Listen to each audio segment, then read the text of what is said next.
So let's talk about this video. Someone asked me this, so I think we should discuss about it. So the person said, "Hello Milton, how are you doing? Can you please make a video and talk about these two countries? Would you prefer Denmark over the Netherlands for studies?"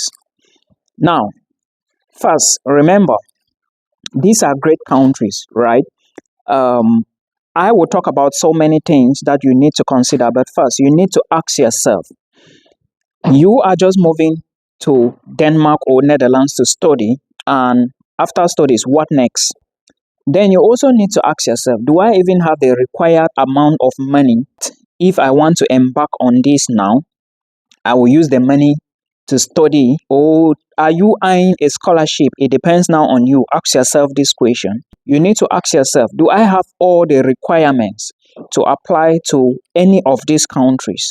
This is another question. There is another thing that you need to put into consideration. Am I moving alone? Am I moving with family? Then you also ask yourself, what is the cost of living in these places? If you are thinking of staying back, you need to ask yourself this question. Will I be able to get PR?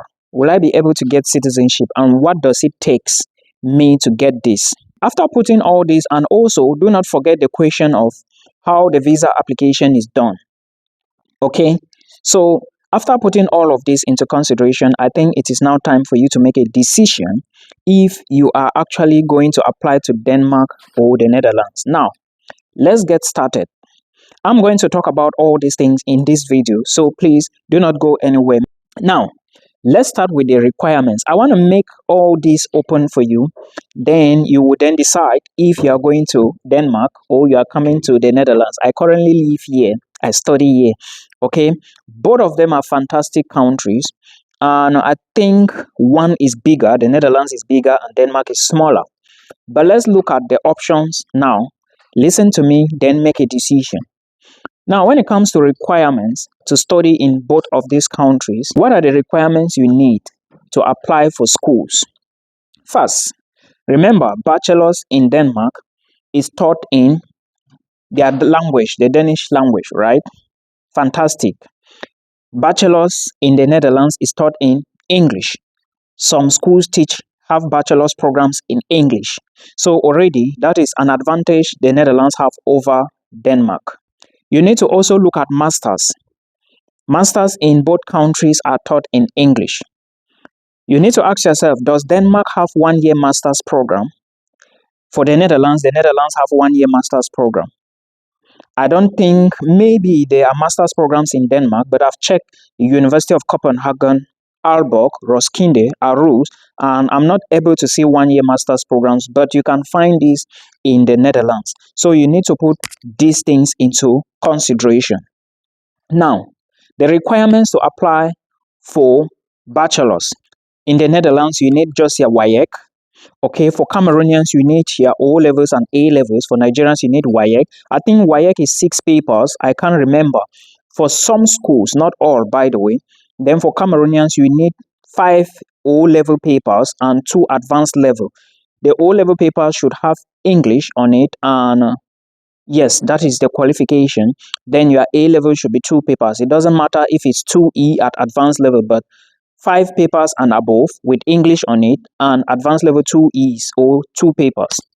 Then for O levels, for bachelor's, you do not need English proficiency. English proficiency from the University of Boya is okay. For some schools, not all by the way, you need IELTS. For some schools, others may accept you without that. It depends on the university. I've talked about how to go about this to check, right? Study in the Netherlands.nl. You know the link already. Now, for Denmark, then you also need a motivation letter if you are applying, because you need to tell them why you are applying to this university. Now, for Denmark, you remember you cannot study bachelor's in Denmark in English, but you can for the Netherlands. Masters, those documents I mentioned, I mentioned for Denmark, including your bachelor's degree, certificate, and transcript. The same documents for the Netherlands. But IELTS must come into consideration.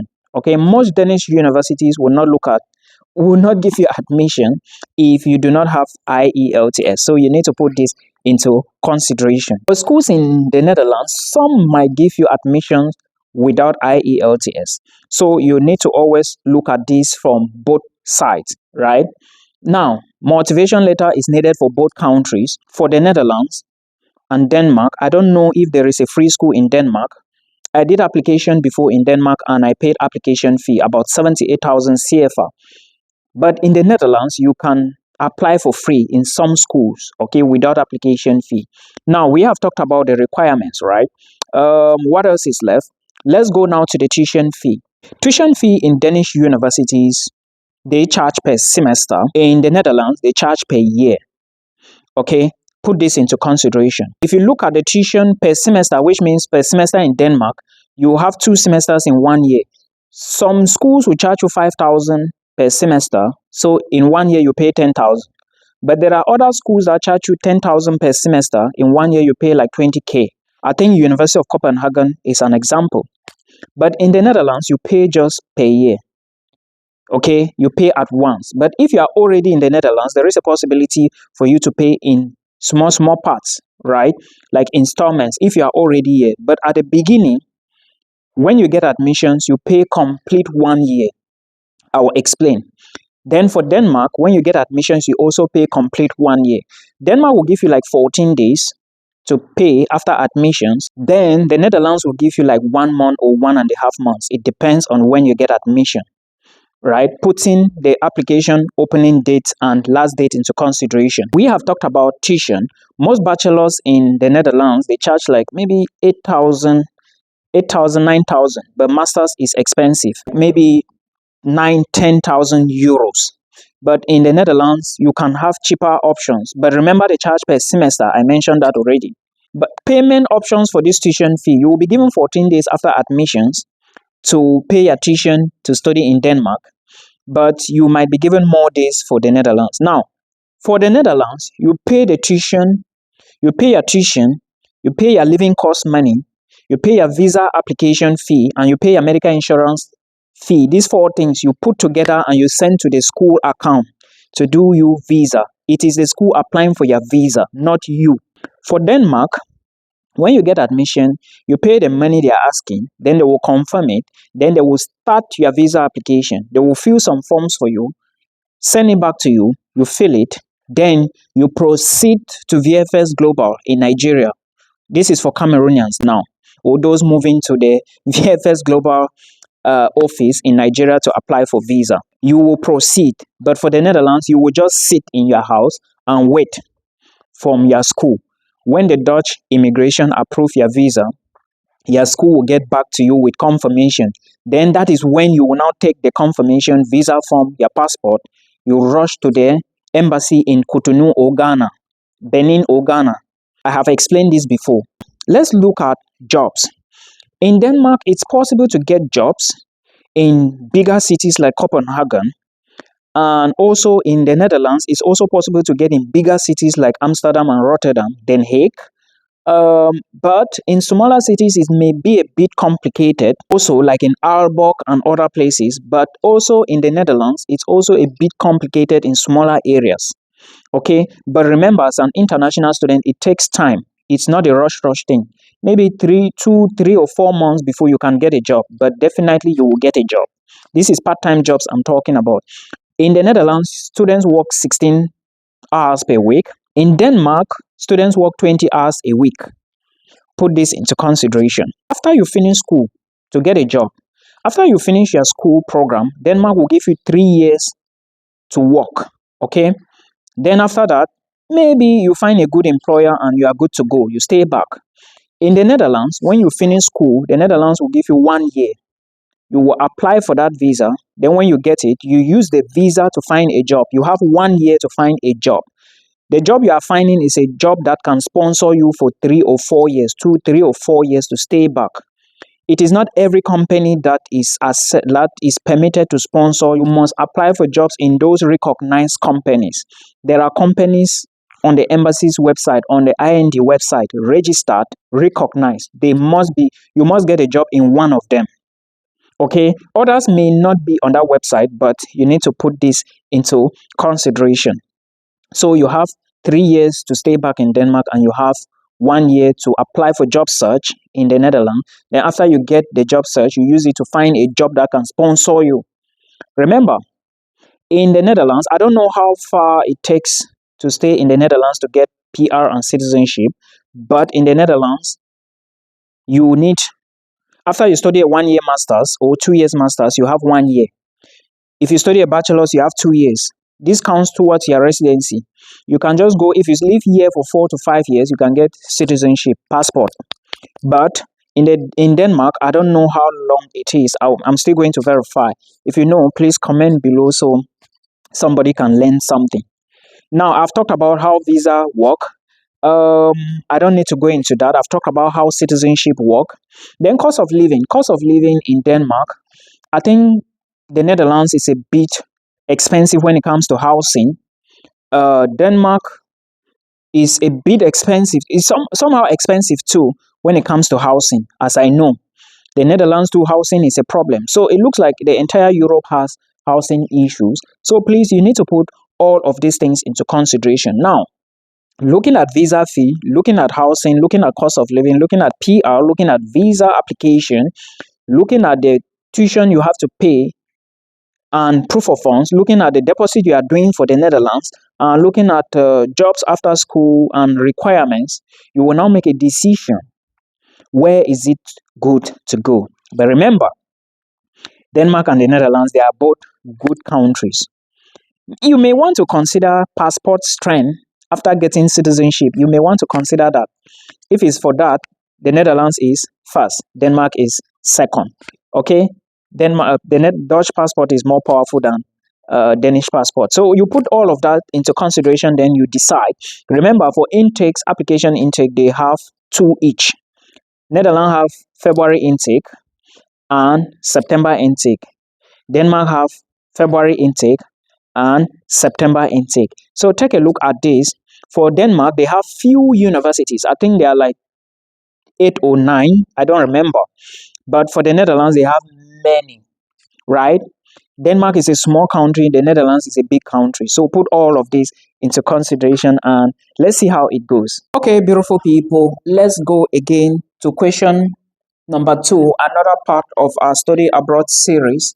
First of all, let me say that if you have anything, you have a question, you have some things you think you want to talk to me privately, please book a call. I can always sit down and make a call, all right? I am so busy with academics. Now, let's go to this other question. The person said, "Hello, I hope you are doing well. Thank you so much. I see your name. I am doing well. I just saw your video on YouTube and wanted to ask you a few questions. Thank you. Now, how can I apply or take an appointment directly? I cannot seem to understand via their website. Plus, I want to ask about the documents needed for a standard visa for a student, and in Google, the embassy opens just in Wednesday and Friday. Is it true? I can go ask there in the days of the week." Well, from what I understand here, the person seems not to understand English well. Let me translate from the way I understand what she is trying to write. First, I don't know the embassy she is talking about. Is a she. She says, "How can I apply for appointment directly? I seems not to understand their website. I don't know appointment to which embassy. I don't know." That is question number 1. And again, she said, "I want to go and I also want to ask about the documents needed." First thing first, if I knew the embassy, I could then tell you what to do. But for now, I don't know the embassy. So there is nothing I can do at this stage. And secondly, if you want to know the documents needed for every visa application, you must locate the embassy.